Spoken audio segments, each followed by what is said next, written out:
Welcome to the second episode of Lore of Lore. This time I got a co-host with me, my wife Krista. Rista. Hi. Her name's Kristen, but she wants to go by Rissa, and I'm going to screw it up. That's why I screwed that up, even though it's my wife. She decided to change her names at 34 years old.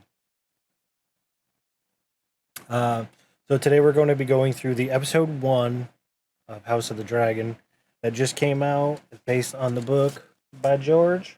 Fire and Blood. Oh, there you can see it. All right. So, first thing we're going to do is go through a little synopsis. So we'll give a quick rundown of what happened. And by quick, I mean semi-detailed because I got a little carried away. So we're going to open up on the Great Council of 101. Here, I need to move. There we go. So I can read things. Yeah, so we're going to open up on the Great Council of 101. And that's determining that Jaehaerys, the old king, needed to find an heir. And instead of just picking one, because he knew that would cause problems no matter what happened, he said, we're going to get all the lords of the realm, all the great lords, all the small lords. We're all going to meet at Harrenhal. We're going to have this deal. It's going to be great. You guys pick who the next heir is. There's some of that. There's even some people who are full of crap that showed up. But it doesn't matter. What it came down to is the two that really mattered, and the only person that really matters overall is Viserys, because he's the one that ended up winning with, according to the book, it was with a vote of 20-1. That's just how crazy it was, over the top. And then, so then we move on from the council picking, and then also what I liked was telling you that it is 187 years after, or 78, I don't know, over 150 years before Daenerys' time, just to make sure that nobody knows or thinks that this is, you know, a young Daenerys story or anything like that. Yeah, that was like 178 or something like that. I think it's okay. I think 178. So Rhaenyra then opens up, flying Cyrax over the city. It's a great shot. We're going back to King's Landing, and then she goes down into what we assume is the Dragon Pit with the Dragon Keepers, which is awesome. They speak Valyrian. We're going to touch on that some more. Then Rhaenyra takes a little carriage ride, so we get to see more of King's Landing, and it's just really... It was a welcoming back, I think, of what the directors were trying to do there was bring everybody back. We're back at King's Landing. This is a place you know. You've been here before. These look familiar. This is the same set. Boom. But cleaner, newer. Yep, and I'll touch on why the city looks actually amazing right now, leading into the series. So then, Rhaenyra starts going through the castle with Alicent. They're going through different areas, and at one point they even cross over the area that Queen Cersei has the floor painted as similar to the painted table as all of Westeros, so they know what's going on. So that was a nice little recall there. And then we flash forward. We're in the council meeting. Couple things going on there. We'll definitely focus on what goes on in that council and how that's going to affect the future of main characters in that show. After that, we cut to Rhaenyra seeing Daemon on the throne, and the old knight. You know him as Dougal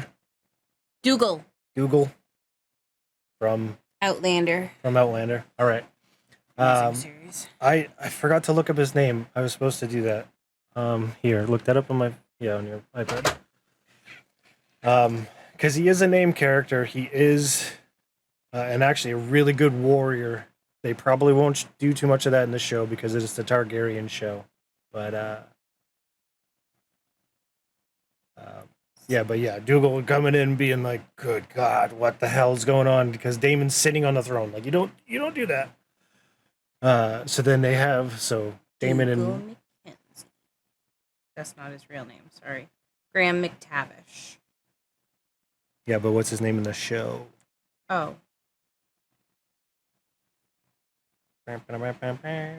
Google. Huzzah. Rhaenyra gets the present, the Valyrian steel necklace from Daemon. Then we cut to Rhaenyra and Allison. They are enjoying a nice day outside underneath the tree while they're trying to get some study done, or at least Allison is trying to help Rhaenyra study. She gets some good little zingers in there, like I never jest about cake. Then we have Viserys. He's with the Maesters, fucking gray rats, talking about the wound on his back. And then we cut to Viserys then moving on and having his moment with Emma. And she's in the bathtub. She's doing her thing. And they go over the fact that he has a dream about this child, and that's why he's so confident in everything that's going on. And then we go to, flash into a different tone completely. Now we have Daemon, who is in charge of the gold cloaks. He just made them the gold cloaks instead of just a city watch. And then all hell breaks loose by causing law and order. I think. I don't know. It's crazy. Cut to then they go to the council meeting, and it's about Daemon, which is hilarious because Otto Hightower, the Hand of the King, is talking trash about Daemon right when Daemon's walking in the room, or sorry, already sitting in the room when they're walking in the room, and it just, oh shit, he's here.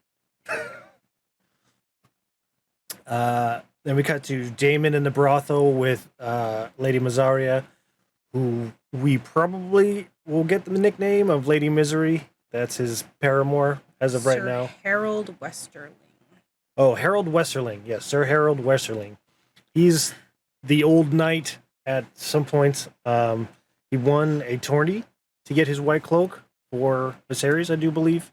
I could be mixing something up, so don't quote me, but he is a well-established knight in the realm.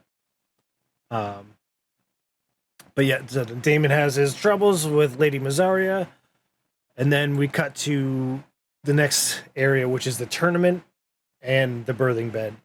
And so we have that interaction, the two battlefields, the one of the men, the one of the women, as they alluded to earlier with Rhaenyra and Emma in the earlier scene. Of course, at the end of that, Kristen Cole is victorious in the joust, and Emma unfortunately dies from childbirth. Next, then they have the funeral where they everybody's pretty miserable, and of course Daemon. I shouldn't say of course. Surprisingly, Daemon was the one that kind of kept his head on. You could tell he was feeling somber, feeling sad, but he was the one that had to tell Rhaenyra, like, hey, you gotta take charge here. You gotta make this thing happen because your dad's a mess, essentially. Then right after the funeral, it cuts to the small council trying to get Viserys to pick an heir. And it's actually directly out of the book. It's asking him to literally pick between Rhaenyra, his daughter, and his brother Daemon, which is an impossible choice because either he skips his daughter and he picks his brother, which is a slight on his daughter, or he picks his daughter, which is a slight on his brother, because the Council 101 already set precedent that the male takes precedent in the line of succession. So that's there's also Daemon listening to that. We're going to touch on that a lot more in a little bit. Then we go to Otto Hightower being all Lannister-like, but he's an Otto Hightower. And then if you actually look up who the guy that plays him, it's insane. You would never realize. He should just keep it open, huh? Well, I can tell you his name is like RHYS. It's but he's in the movie called The Replacements. He's just Rise. I think that's the best way to say Evans. that. Ifans. Ifans or Evans? Ifans. That's an F. I know, but sometimes they do, I don't know. differently. But No. anyways, yeah, he's looking all Tywin Lannister like, dude, war is done with quills just as much as swords. Piss off. But then he's like, hey, Allison, what's up? How's the other kid doing? Great. Viserys, he's a man, and his wife died, so you should go bang him. That's what's up. And that's what's insane. But then, next scene is Allison trying to do it. Insane. So then the next day, they go to the small council meeting. They're discussing things that could have happened the day before.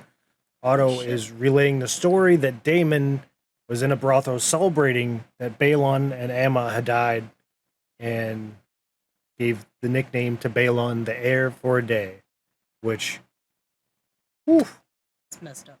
whew. As the second time we see the dragon wake in Viserys. It's kind of funny because it's the namesake of the guy from Game of Thrones, you know.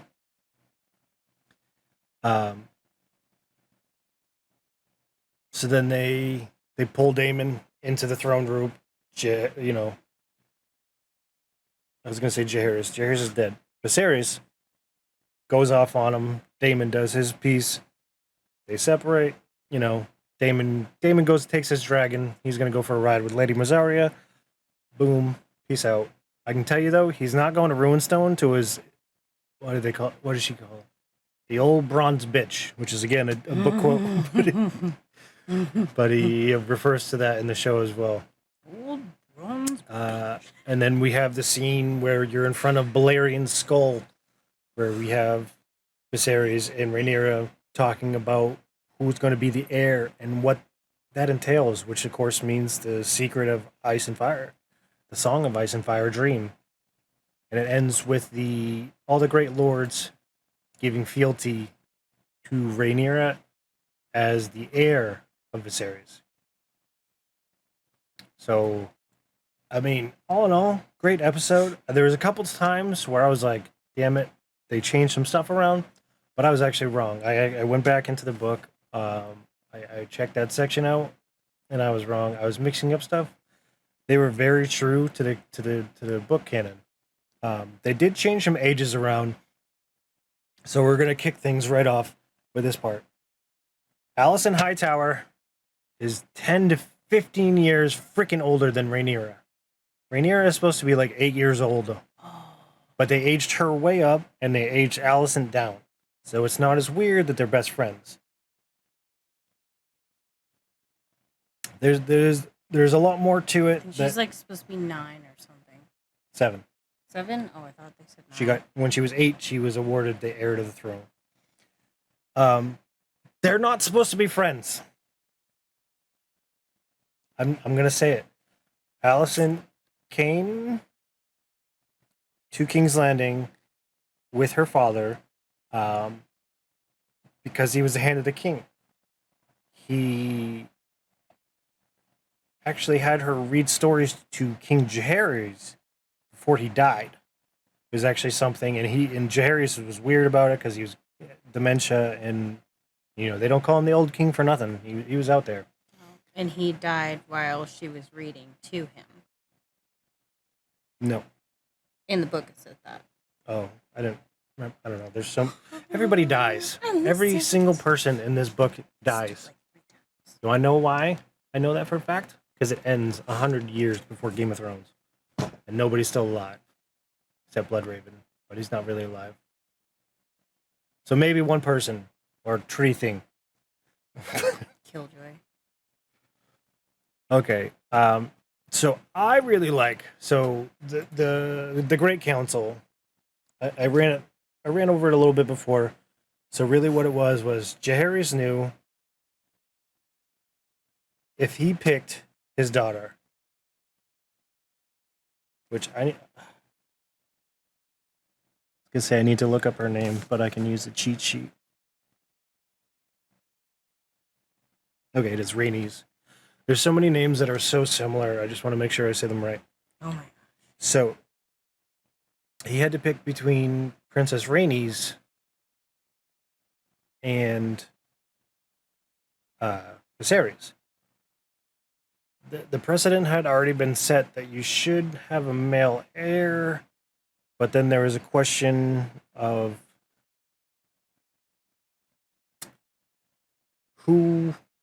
how do we get there? And what it came down to is the crown cannot pass to a male through a female. It has to pass through a male. So where there's no male descendants, it's supposed to pass to the brother. It kind of sucks because originally Viserys and Queen Alicent had many, many children. Unfortunately, only 3 of them outlived the queen.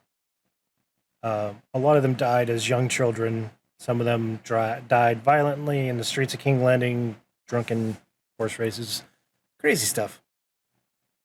But for a long time, it was set. It was fine. He had 2 sons, and then 1 died. And then all of a sudden, next, Baelor, who was the reason why Viserys got the throne. So that, trying to think how to say this. So Baelor died. So it should have gone to Princess Rhaenys. She was 3rd in line. It should have gone to her. But what the Great Council decided is that it can't pass through the mother. So she had already had a son. She already has Laenor Valerian. That's her son. Laenor and Laena, they were both in the show. They made small appearances during the tournament. And it should have went to her. Or if not her, her son, because he was a male.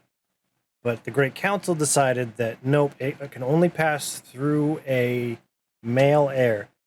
So even though one was a grandson, the other one was a great grandson. But how it worked out was Viserys, it made more sense because it went through the male line. There's no matriarchy in Westeros. It's all patriarchy. It has to go through the men. And they're setting that up. That's a big deal for obviously later on. It's still affected into the days of Game of Thrones. You listen when Cersei is crowned. Cersei is the first crowned queen of Westeros. Not King's Landing, not here, not of Westeros. It's kind of a big deal. That gives some spoilers away, but I'm going to tell you right now, I am a book fanatic. I'm going to let some stuff go. I'm going to try and keep some of that to myself, and hopefully you didn't pick up on the fact that I just spoiled a tremendous part of the show for you. If you haven't watched it by now. Yeah, I mean, well, some people haven't, but it's fine. No, but so that was a big deal. So where this really picks up in the book, in the hardcover book itself, you're going to go to page 339. That is the Heir of the Dragons. That's where it starts, where Jaehaerys really starts his decline. Jaehaerys ruled for 60-something years. He was the conciliator. He was the young king because he was crowned at 13. He did have I don't know the name of it right now, but he had a conservatorship until he became 16, and then he took the crown for himself. There's a whole nother mess that I'm actually surprised that this didn't start with that. But I think they didn't want to do too many time jumps, and that would have required another one since Jaehaerys' peace lasted for so long. Which is why the city looks the way that it does. King's Landing, when Jaehaerys took over, looked like crap. It was built too quickly. There wasn't structure to when people were building. There were buildings that look like this. So it's like, yeah, there's a road down here, but they're almost touching at the top. And it's like, well what the hell's that going to do? So what Jaehaerys did was 2 things at once. He fixed the roads, and he made plumbing for the city. As you can imagine, pretty necessary thing when you're in a city, so you're not having piles of crap running down the middle of the road. You have these things, these sewers, they go out, boom, dump into the black water. I'm not going to talk about how gross that is, that people swim in that crap, literal crap, but it happens. Arya does it. That's why it was such a big boom. Just kidding. But yeah, so Viserys redid King's Landing. He didn't.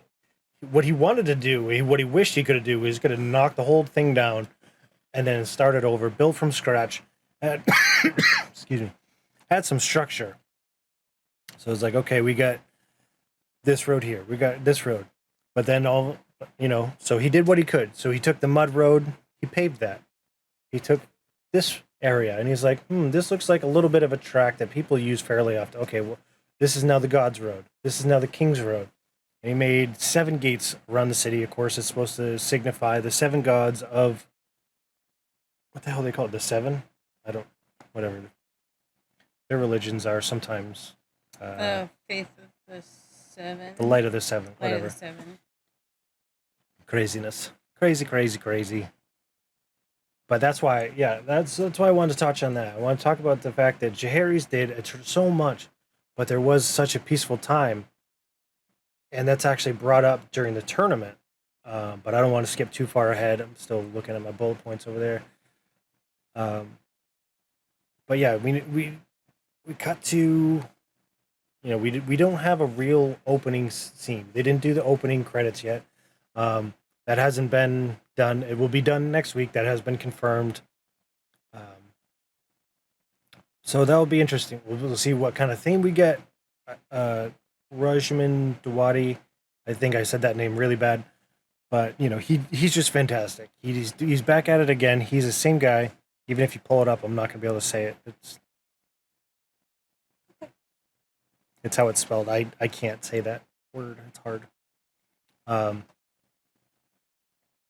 But yeah, the soundtracks were amazing. So we open up, we see Rhaenyra flying Cyrex. Like, boom. Off the start, we get information. We get a dragon. We get a cool dragon. We get Cyrex. I love how they all have like a different look to them too. They're not just like they're not the generic Viserys, Drogon, and Rhaegal. They were each the have same their own like personality. Right. They did talk about that beforehand, that we're going to meet 9, possibly 10 dragons. I'm going to touch on that possibly in 1 second. And they said they're all supposed to look very different. They're supposed to have different personalities. Now, we already saw that because we saw, what is her? Cyrex. And we saw Caraxes. Caraxes, I've always liked. I don't know why. Whenever I listen to it, it sounds cool. Like Caraxes, dragon, the bloodworm. And they gave him that super long neck to make him look like the bloodworm. He's got such a creepy head. He does. But it kind of fits to be Daemon's dragon.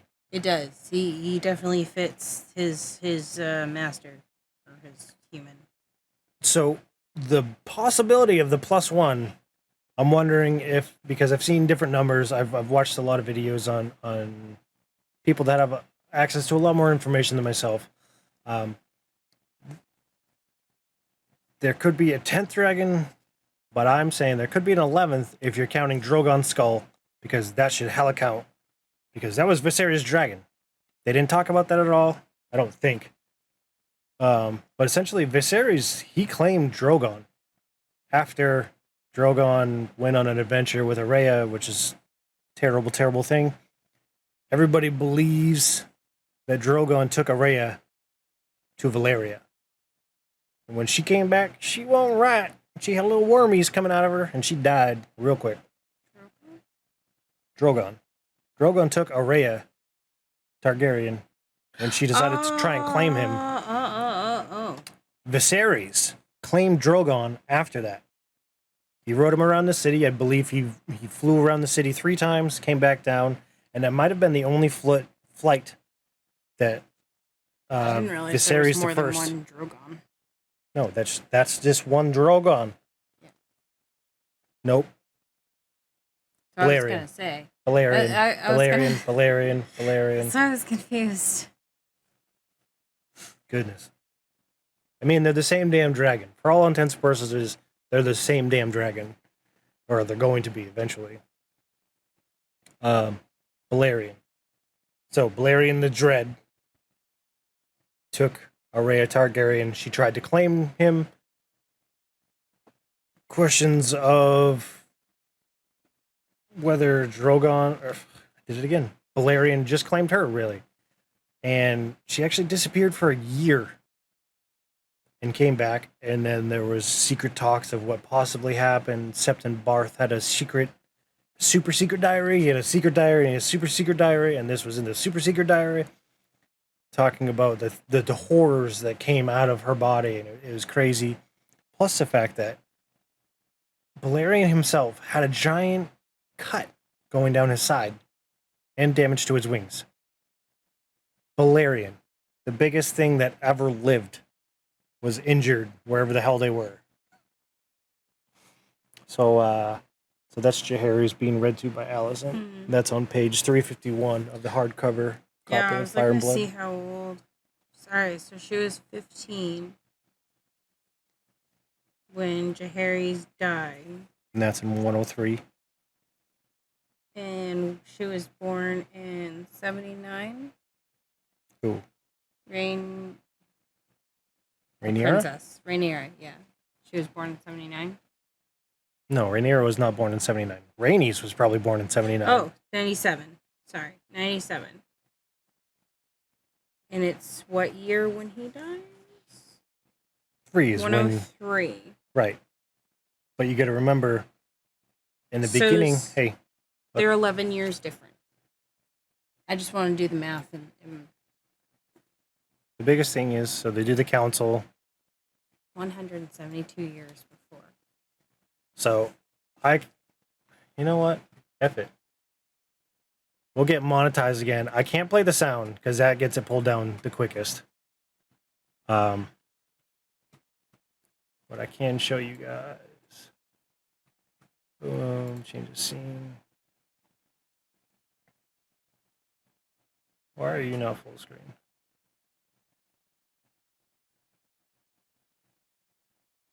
Oh, it's just black screen. It's not even letting me do it. All right, so I won't use that screen. All right, but I have the sound off anyways. Boom, boom, boom. I gotta turn this down for me. Oh, goodness. So I think right after the opening dragon cuts, says 9 years into the reign. 9th year of his reign. So you add 9 to this 6. So yeah, so they made Rhaenyra 15. Yeah, where she was. And Alicent's probably 17, 18. But she's supposed to be like 25. So they aged her down, they aged Rhaenyra up. And I'm not a fan of it, but it happened. I'd rather have that because it makes me feel better when they do icky situations. Yeah. But I mean, they're about to age jump anyways. Because I don't know if you're familiar with how this is going to go. So first couple episodes. Oh, yeah, I saw. Huh? I saw. But yeah, so first couple episodes, we're going to be kind of contained, but jumping years and years. I think by the end of the third episode, we're going to have gone 30 some odd years. 32, I think. And then that's when stuff really, really heats up. Yeah. That's when the dance really starts. That's big fat Viserys. Viserys gets fat when he's old. They're not going to do that on the show. No, I mean, like, he's not, like, in super good shape. Like, he looks like he's definitely been, like, just He lets kind of himself chillaxing go. in the chair a little bit. But the big thing is, so we are gonna jump around a little bit just because I'm really excited about this episode. We're gonna go right to the tournament, and you listen to Princess Rhaenys tell her husband Corlys Velaryon. Sorry, no, I think it was Corlys who said, "Do you think this is the best way to bring our new prince into the world?" I think they might have called it prince by then.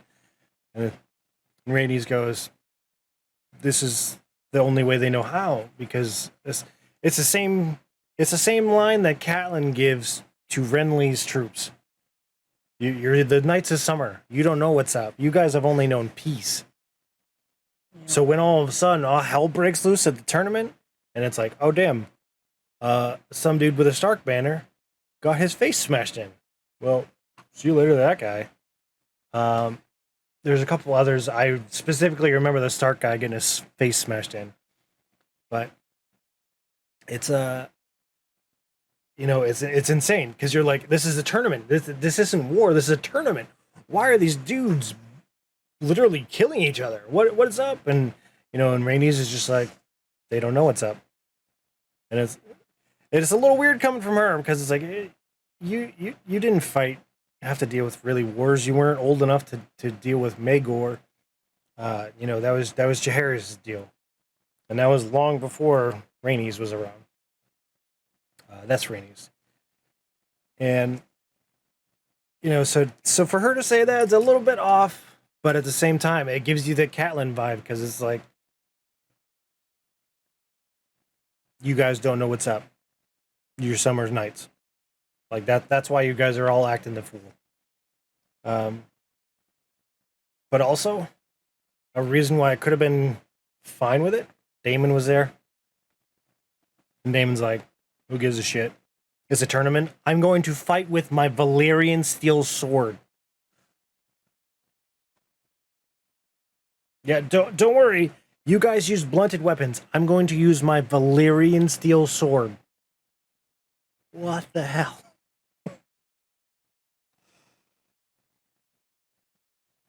Uh, I'm looking for the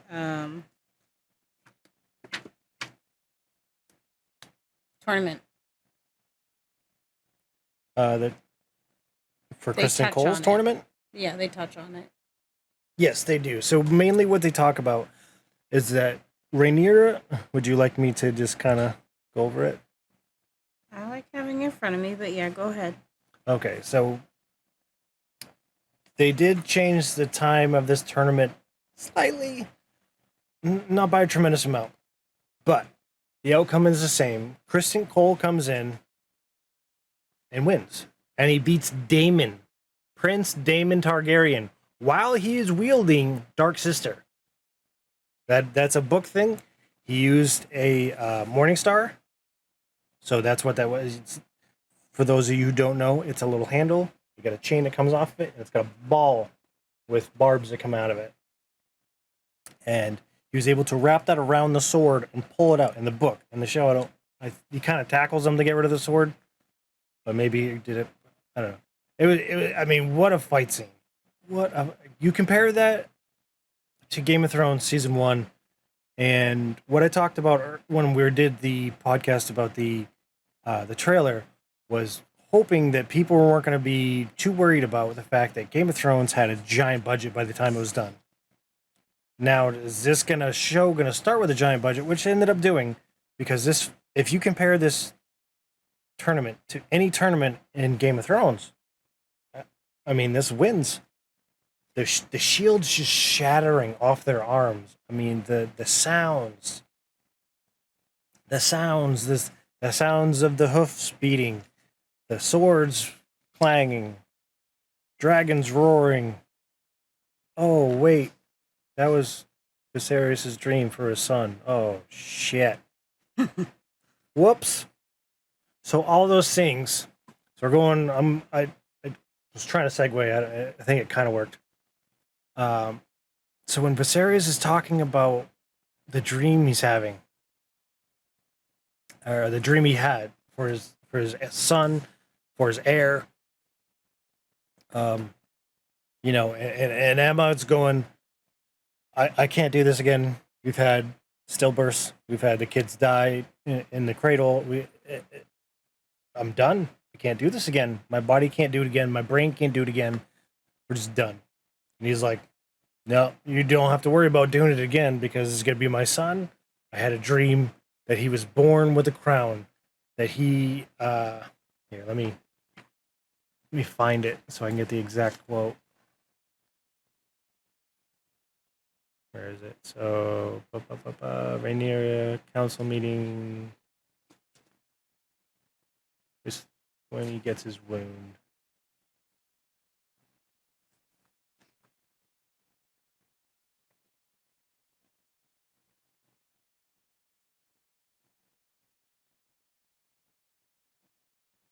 Yeah, is it healing? Is it healing? Is it healing?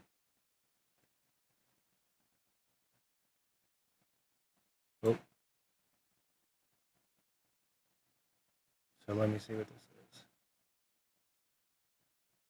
5 losses in twice as many years. In 10 years, they lost 5 kids. You know, and it's kind of miserable to watch her go through that, being upset that she couldn't give him a boy, male heir. With all the pressure being put on them to provide a male heir. Well, it was what she had talked about earlier with Rhaenyra, and saying that their wombs are royal wombs. That is what they were made for, was to carry the kings.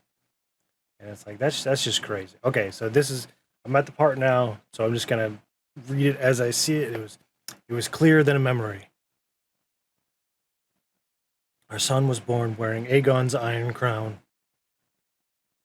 And I heard the sounds, thundering hooves, splintering shields, ringing swords. And I placed our son upon the iron throne as the bells of the grand sept rang and all the dragons roared as one.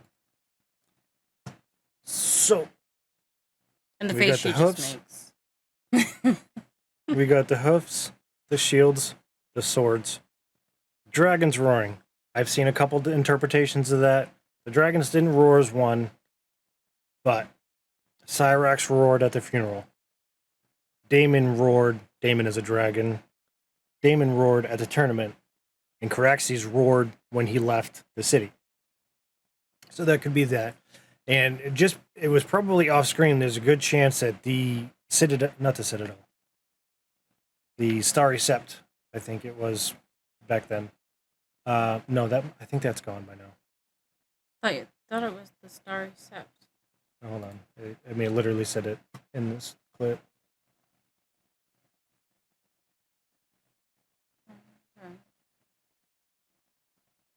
Oh, the Grand Sept. Okay, so they call it the Grand Sept because it's not Baelor Sept yet. He wasn't born for another 100 years or so. But he had a dragon dream. That's what he's saying. He's saying he had a dream that felt like a memory. He's saying he had a dragon dream. And so that's why to him he's like, this has to come true. It has to be a male. It has to be my heir. It has to be, the next dragon. Well, the thing that sucks about being a Targaryen is you get all these visions. But most of the time, they're not interpreted right. And the way you interpret them causes them to happen a lot of times. It's like a circle. It's like hearing the prophecy causes the prophecy to happen because they react to hearing the prophecy, which again causes it to happen, and then it's just cyclical. This is why you shouldn't learn about your future, ever. Yes, not a good thing.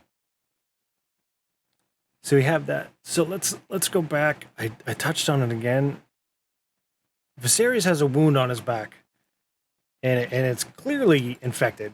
Let's see. That's Daemon being a creeper.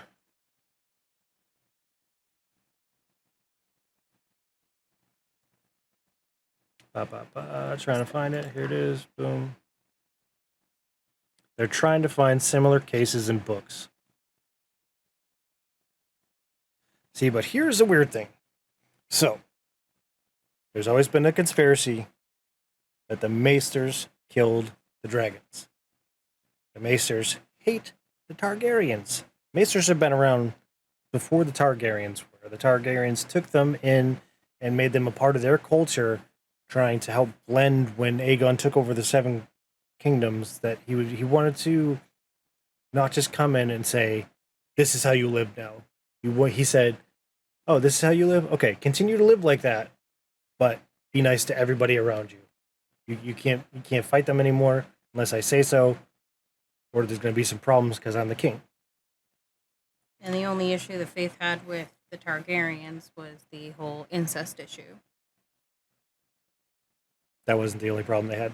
Oh, I Um, thought they talked about that, that was was like the big issue. the biggest issue was the abominations created by the incestual relationships of the Targaryens. That But that was another thing that uh, Jaehaerys did.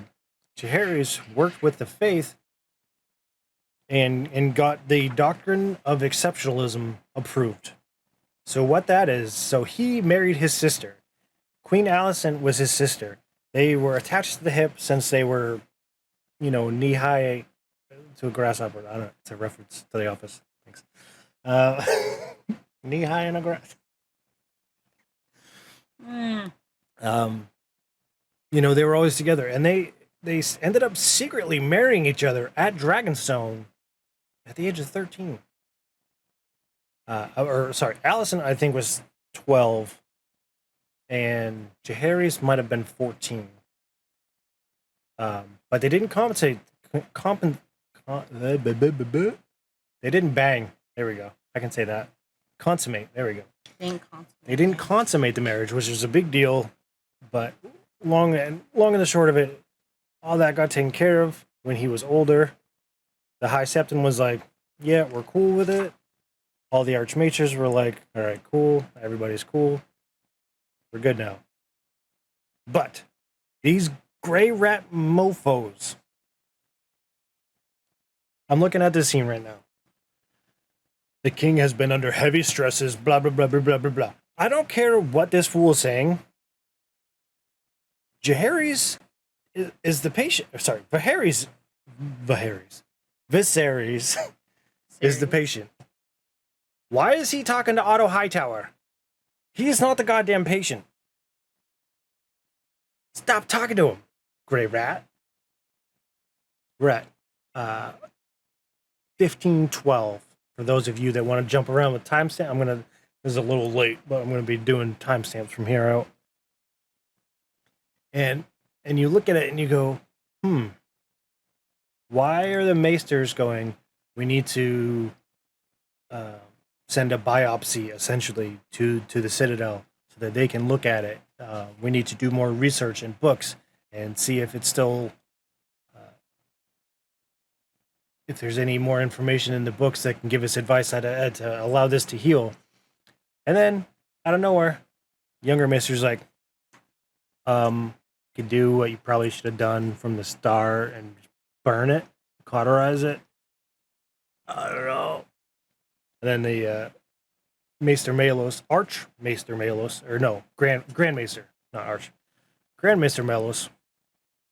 He's like, oh yeah, great idea. I'm gonna pretend like it was my idea so that you don't get suspicious that I'm a scumbag. Because I'm a scumbag, and I'm leaving that there. I'm all aboard the Grand Maester conspiracy that they are trouble for anything with dragon blood in it, whether it be human or creature. Because you look at what they did there, and then you look at in the next scene where Emma is in the tub. Okay, we're at 16 minutes now. She's in the tub. Then Viserys comes up, and he's like, this water's barely even tepid. It's a dragon thing. You're supposed to have hot water. And Daenerys made it a big deal. Her handmaids couldn't touch the water, and she's like, it's fine. I'm cozy. I like the lava. So, they make a deal of it there, and you wonder, is this maybe another sign that the Macers are like, yeah, don't let her in the hot water. Hot water might help. Because I am of the opinion that Otto Hightower, the guy who I was just talking about, is a piece of crap. The Hand of the King, I'm convinced, was already trying to kill Queen Emma and the unborn child. I believe he would have already tried to kill her beforehand. Already tried to set her up with the old king, so now he's trying to worm his way in like a little weasel. Well, it gets brought up by Daemon actually in one of the meetings. I think it was. It's at the throne room when he's being told to go back to Ruinstone, And Damon goes, I need to protect you. He's like, "Well, what are you going to be protected by Otto Hightower, that piece of crap?" He's like, he's the second son. He literally is not going to inherit the Hightower. His big brother's going to get that honor. So he doesn't get that. What does he get if he goes anywhere else besides being Hand of the King? He doesn't get anything because he's the second son. He gets jack squat. He can have a place in his brother's household, possibly if they get along, but that's not guaranteed. So you got to think about how dangerous this is. But also, here's the weird part about that. So Damon mentioning the second son thing. Damon's the second son. He's in the same situation, except he actually is in position to inherit right now. So that's pretty crazy.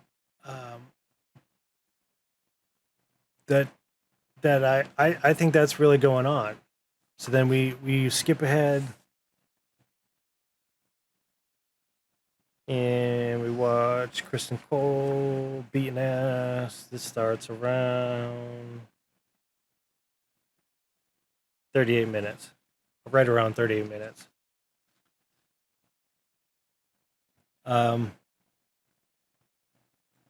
This is a problem that a lot of people are having. I actually mixed up her and her mother. Actually, the scenario that happened.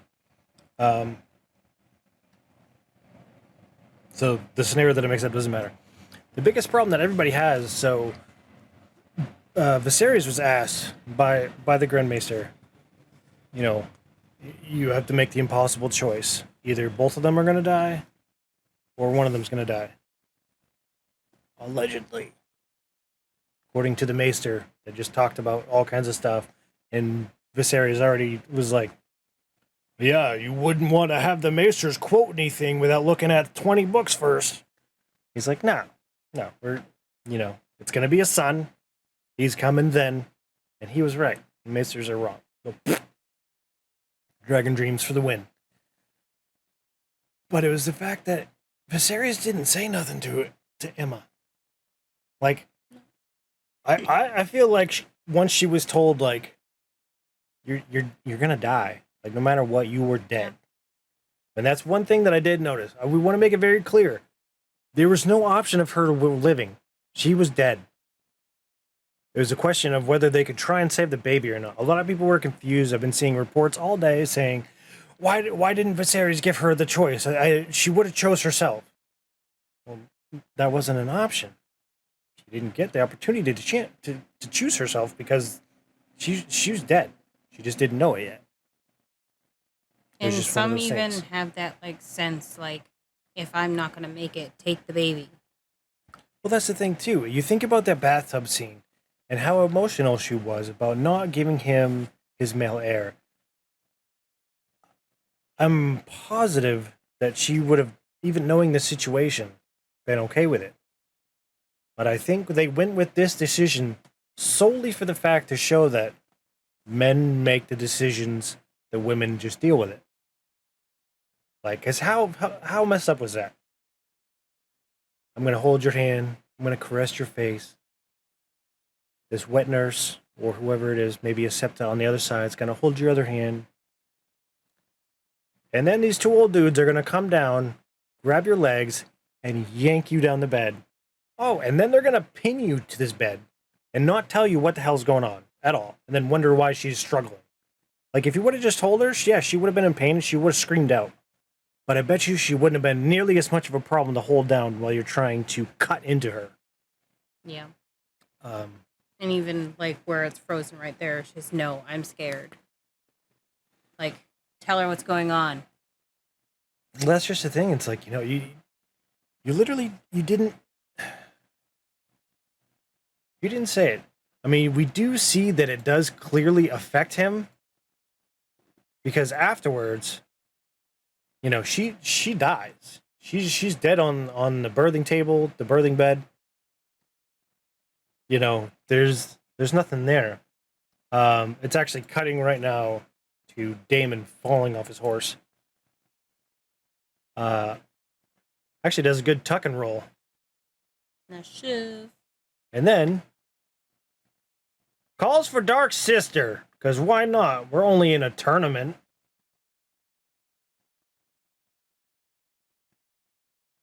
I was trying to get to this scene, but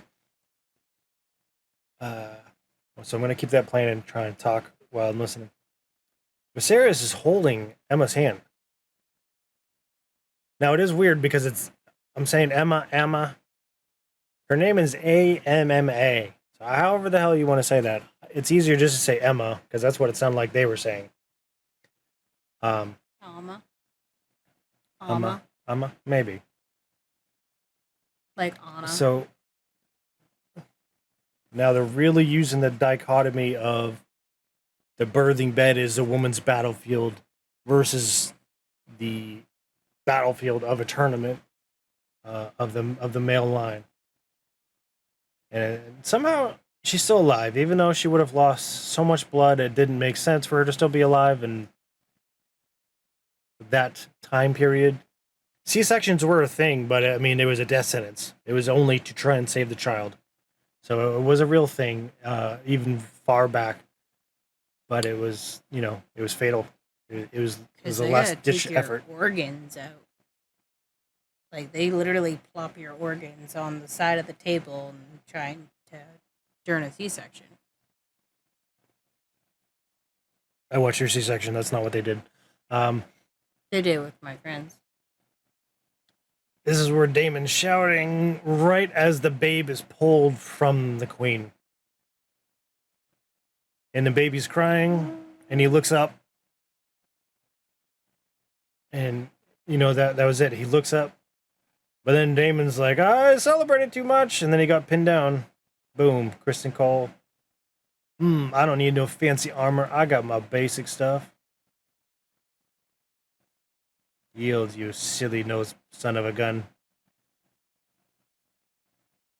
Boom. Daemon yields.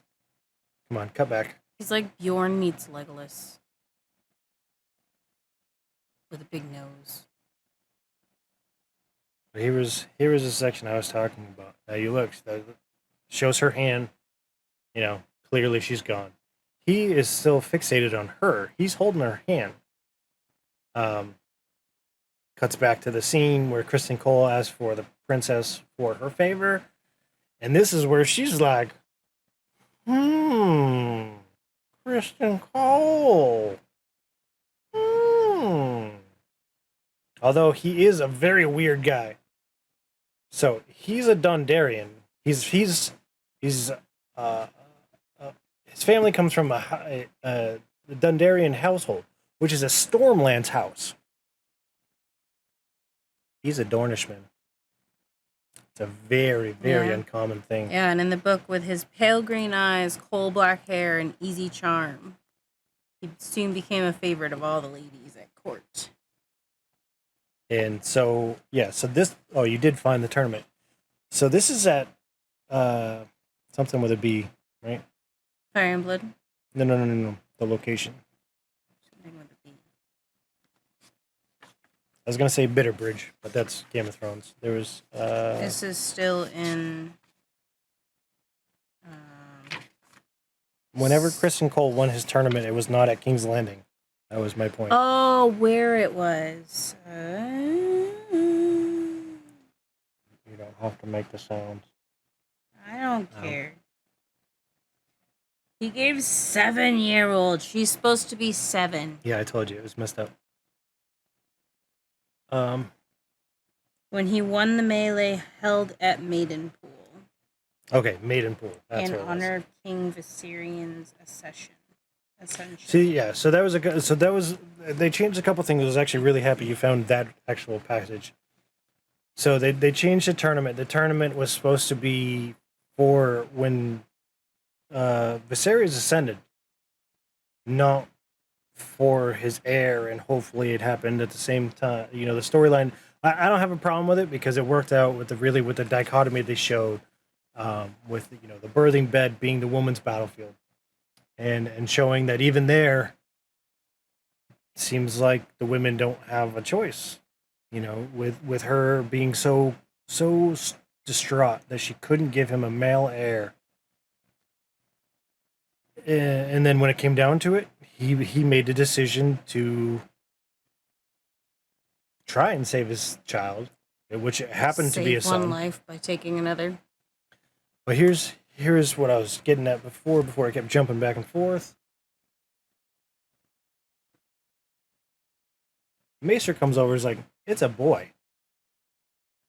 Like, he was so obsessed with having this kid, having it be his heir, having it be a boy. Yeah.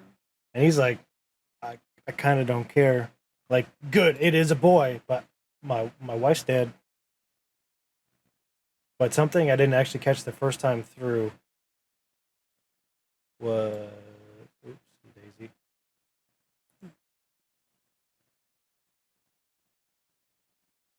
I was gonna say when he says that, it's like he's conflicted with like joy and pain. So when this jackass Melos You have a son.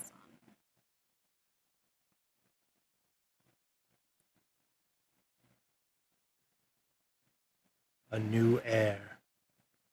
Okay, I didn't see it in that. But at one point, Melos looks at the baby. The baby coughs. I didn't catch it. Somebody else caught it. I heard about it today. The baby coughs. That's why Melos looked at that thing. He was like, oh, shoot. That's not good. Oh. I didn't hear the cough. I didn't hear or see at that time either, but I do remember that scene. I'd like to touch on the fact that the throne is rejecting Jaehaerys. Now this goes back to the wound. The one that he's being, the one that want to cauterize on his back. He said, yeah, just a wound from the throne.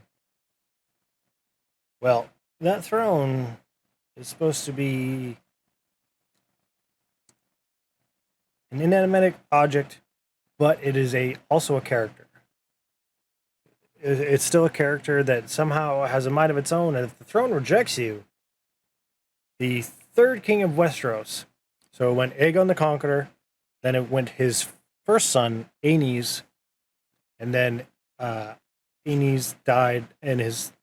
So there's kind of a question whether you go third or fourth, because technically Aenys' son took the throne, but Maegor was like, no, I'm the king.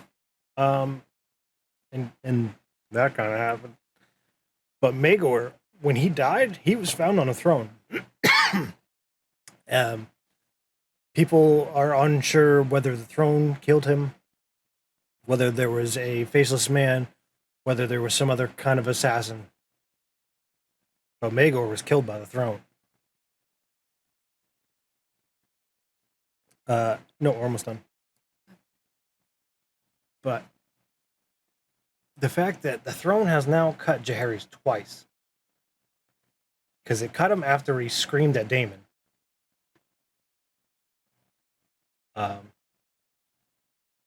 Which that's straight out of the book. That scene is straight out of the book. You hear that Daemon called Balon the heir for a day. But Yeah. I 100% heard that. But right now, all I can see is Bjorn right now. Okay. We're talking about a different show. I know. So that happens. And he's told, go back to your wife at Runestone. Go back to your bronze bitch. And he's like, I don't like that idea. And he does exactly what he does in the books. He grabs his hoe, Lady Mysaria, Lady Misery, and they peace out. Now, in the books, this is going to be a little bit spoilery. In the books, he goes to Dragonstone. There's a possibility that he can skip some steps and go someplace else. And then, yeah, so we go to Jaehaerys yelling at him, and then we get to Drogon. They're in this basement, altar chamber. One thing a giant thing that I wanted to point out is I'm so happy that they made the skull look the size that it's supposed to be. Because in Game of Thrones, that the dragon that Qyburn shot with his first scorpion couldn't have been Balerion.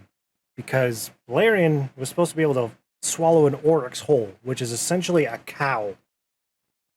Or even an oxen. And that can easily eat a horse right there. That one can. That one actually makes sense. I'm pretty sure it could fit in its nostril. So what were you looking at? We were looking at 58:30. 58 minutes, 30 seconds. And they're in this room with the skull. And so I have a theory that Viserys already is not trusting the Maesters. So we come into this scene. He's putting his hand right over the candle. In the scene before, he cut his hand on the throne. I don't think that's a coincidence. I think he's cauterizing that wound himself because he does not trust the Maesters. And it's also playing with the fact that their blood of the dragon, the fire doesn't affect them. A little bit. They're playing that up. But I think that was Viserys trying to take care of his own wound. He's still ignorant to the fact that Alicent Hightower was sent to him by his hand. But I think he was so open to the idea of somebody being there for him that he was just accepting of that. Yeah. But then, in the room where there's Balerion, the dagger comes out.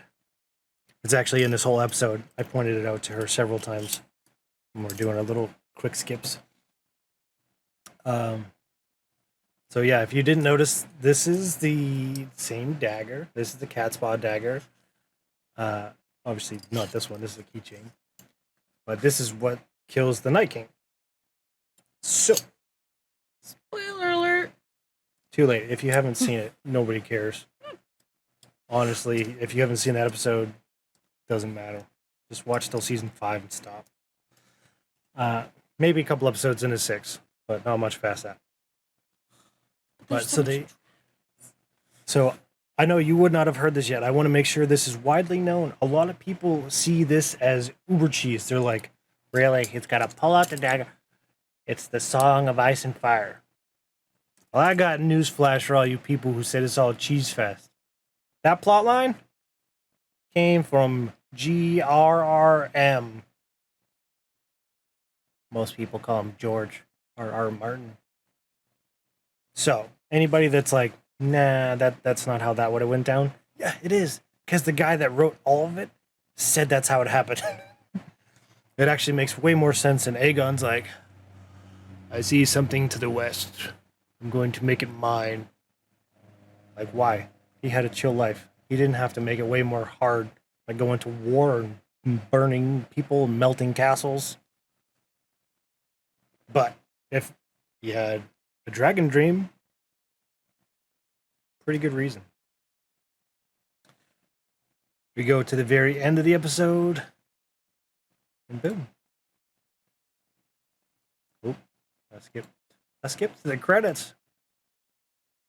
And one neat thing that I actually just realized is that when Viserys is actually giving his oath to Rhaenyra, and actually that whole time, he actually is holding Blackfyre.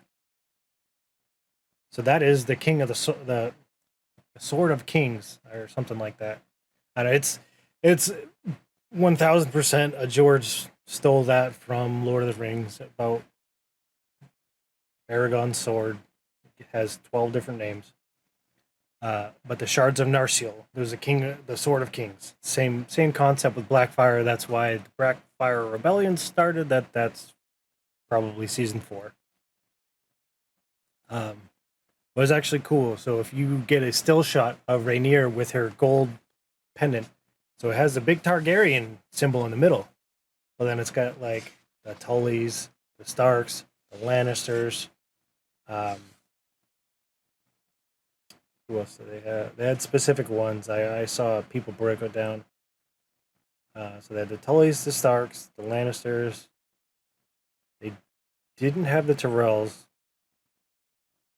But they had a couple more anyways. And it was just really, really cool to see that. That's the end of this episode. I mean, great start to finish. It stayed with the book. I thought uh, a lot more than I would have anticipated it to in the current climate that we are in. Um, I'm just gonna touch on this for a quick second. In my last episode, we went over trailers for the Rings of Power and the House of Dragons. I could give a flying F about the Rings of Power. They literally are pretty much saying, like, doesn't matter what Tolkien wrote, doesn't matter what his estate wants. We're making our own thing. It's. I don't want to get too worked up. That's that. Um, we're not covering the Rings of Power. I'm not going to do it. Don't care. I might watch it. Probably not. Anyways, House of the Dragon. So we're going to have episode 2 coming up this Sunday. We're going to have a proper intro. So we're going to have a new song, and so that's going to be amazing. We'll go from there. We're going to try and get this episode out. I'm going to put this out tonight, so this will be out on Tuesday the 23rd. Hopefully, we're going to try and get a podcast done Monday night, and then I'd like to have more time to edit it. So I still would like to get it put out Tuesday night, but that way I can edit stuff, take out some of the little empty spaces, but also be able to put some graphics up. I thought I was going to be able to pull right from the show, but it didn't let me do that. So that explains why nobody else did it.